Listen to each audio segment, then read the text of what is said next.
gikuso-kuso sa Super Typhoon Odette ang Bohol kaniadtong 2021.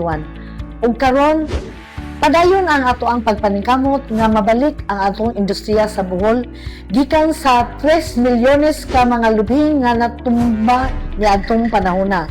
Busa gikan ka sa niaging tuig sa 2024 hangtod sa 2027, padayon ang ato ang kampanya nga makatanong kita og balig 4 milyon ka mga lubi diha sa nagkalain-laing lugar sa ato ang probinsya sa Bohol.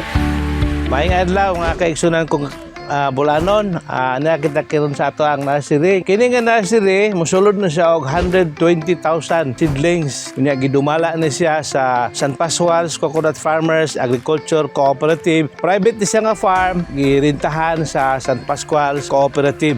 Diin sila may atong gisaligan sa pagmatuto o sa pagatiman sa mga seedling to kay nakita nato unsa sila ka madasigon o maayo mo atiman sa ato ang program. Sila po ang ato ang aktibo nga partner sa pag-implementar sa program.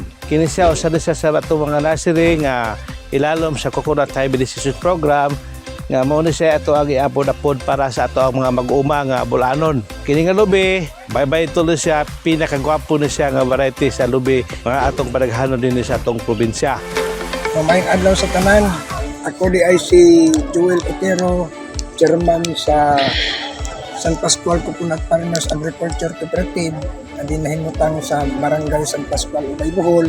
Muna dako kayo namang pasalamat karon nga kining programaha nga niya karon nga sa amoa. So mao ni sinugdanan sa ato ang programa nga diin makatabang tangad to sa mag-uma aron makabangon ang atong industriya sa lubi. Pinaagi pod ni ining mga seedlings nga atong ipang-apod-apod pohon. Kini nga nursery, ato na siyang gitanaw nga makatabang sa pagpahiuli sa atong kalubian sa probinsya tungod kay naigo man ta sa bagyong Odette. So kini nga seedling dako na kay siya katabang kay ang lubi magod nagpabilin gihapon na siya nga number 1 nga export commodity nya at the same time atong itabang sa pag-supply sa atong gikinahanglan nga value added products diri sa atong probinsya na tay white copra ug naabot tay virgin coconut oil. So hopefully kini 157,000 seedlings nga ato ang iapod-apod karon tuig sa 2025 unya na pilayan pagka 2026 makatabang na siya kaayo sa pag-ubinto sa kahimtang sa matag mag-uma sa lubi nga mga Bulanon. Munay dako na mo pasalamat uban sa akong miyembro sa kooperatiba dinhi sa San Pascual Coconut Farmers Agriculture Cooperative nga usa nga may ka-partner sa ato na ang PCE, na DE, na apod ang CDE, ETI, unya ang kuha, na apod ang landbank ko. Salamat minini, PCDO, nga ni apod sila nga diin, ka-partner po nila nga may nagamold, nagatudlo sa namo, at diyan nag-train, nag-seminar, para makaangkon ng maong mga programa, mga ahensya usab nga diin nagatutok nini aron matabangan ang mga kooperatiba. So mauni ang gikatabang karon sa atoan ni si IDP through PCE, pinanguluhan ni Sir Joben nga atong provincial manager, nga diin nakita niya kung unsa jud ang kadako sa mga panginahanglan sa mga mag-uuma sa lubi.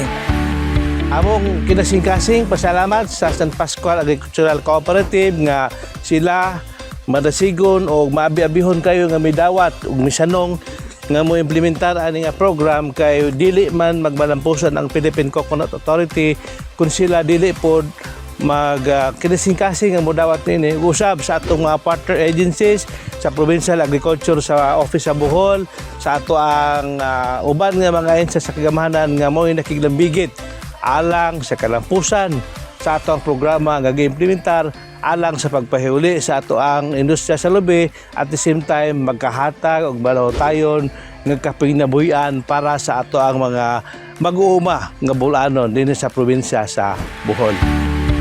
So pasalamat ko sa atong Gobernador Aris Aumentado nga diin nagsuporta sab siya sa mga mag-uma, ilabi na namong mag-uma sa lubi nga diin iyang makita usab og tutukan nga unsay among mga panginahanglan nga matagbo og pinaagi niya hinaut unta makaabot siyang kasing-kasing nga among hangyo nga kami mga mag-uma sa lubi mahatagan og pagtagad usab sa atong provincial sa Bohol. Kitang tanan atong hawagon nga magbayaniugan para sa ikaunlad ng bagong Pilipinas o sa probinsya sa Bohol.